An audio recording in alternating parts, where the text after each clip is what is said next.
There are many different techniques that you can use to thicken a sauce, but what's a quick and easy way to do it? Well, let me walk you through a quick technique with just a little bit of butter and a little bit of flour on how you can make a silky smooth sauce. I'll even let you in on a little bit of a secret on how to keep the flour taste out of the sauce. Welcome to the Sauce and Gravy channel. This is Johnny Mac, and we're going to dive into a sauce thickening technique on how to make a Beurre Manié. Buckle up, let's go!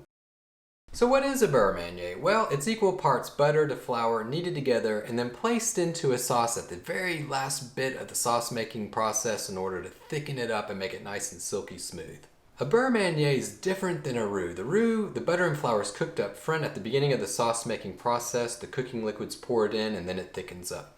For the Beurre Manié, you cook the cooking liquid, get it to the desired taste, whether it's drippings from a turkey or maybe a roast or even a beef broth that's been reduced down. Once you have the desired taste that you're shooting for, then you place in a few dollops of the Beurre Manié, whisk it up, and voila, nice and thick, silky smooth sauce. Alright, so here we go. We have 3 tablespoons of butter and 3 tablespoons of flour.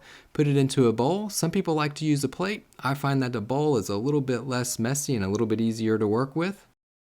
The butter, it's going to be at room temperature, so it's going to be nice and soft.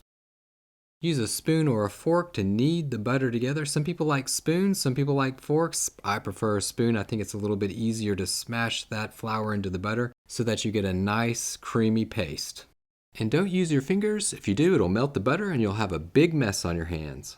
The great thing about a Beurre Manié is you can either use it on the spot or you can save it for later. So you can put it in the refrigerator, save it for roughly 1 to 2 weeks, or you can put it in the freezer and freeze it for 3 to 4 months. But once it's all ready to go, then you're well on your way to making a nice silky smooth sauce.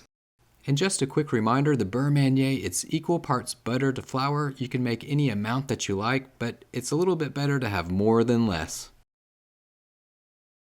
So how do you use a Beurre Manié to thicken a sauce? Well, you've got your cooking liquid, you've reduced it down, it's to the desired taste that you're shooting for. Now it's time to thicken it. So just grab a dollop of that Beurre Manié, put it into the sauce, bring it to a boil. If it's not to the desired thickness, grab another dollop of the Beurre Manié, put it into the sauce, bring it to the boil. Just keep repeating that until after you bring it to a boil and it's the desired thickness you're shooting for, take it off heat, you're ready to roll.